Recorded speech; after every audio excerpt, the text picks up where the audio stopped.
I remember saying to myself, my friends would never believe me if I told them where I was right now.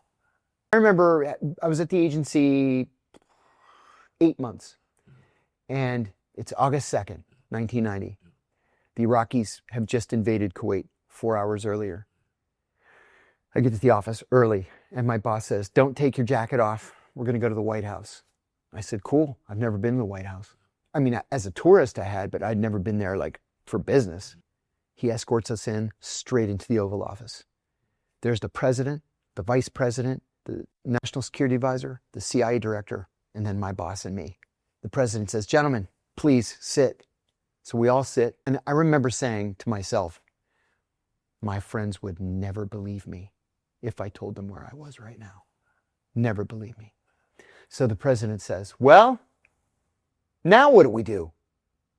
And then everybody turns and looks at me. And it took me a second. And I said, oh, Mr. President, as you know, Iraqi troops, I have chills right now thinking of it, just remembering it. I said, Iraqi troops crossed the Kuwaiti border at 2 o'clock in the morning. They seized the entirety of Kuwait. The royal family has fled to Saudi Arabia, blah, blah, blah, blah. And he says, do we know who is in charge in Kuwait right now? I said, yes, sir, we do. The Iraqis made an announcement that Dr. Ahmed Khatib is now the occupation governor of Iraq. Do we know anything about him? I said, yes, sir. I had actually written an article about him a month earlier just because he was interesting to me. I said, yes, sir. He's a medical doctor. He hates the royal family because his mother was a slave in the household of the royal family. They had slavery until 1955 on the Arabian Peninsula. So I said, she was a Sudanese slave.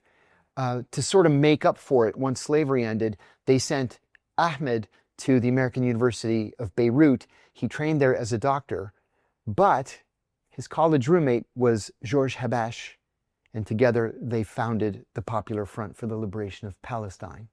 And the vice president says, Jesus Christ, like that. And the president just goes like this, and he says, gentlemen, thank you. That'll be enough.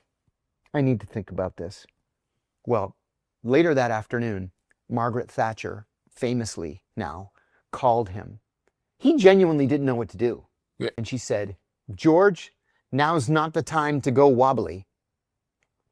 Next thing you know, we have 6 aircraft carrier battle groups on their way to the Gulf, 250,000 ground troops, and we liberated Kuwait, February 1991.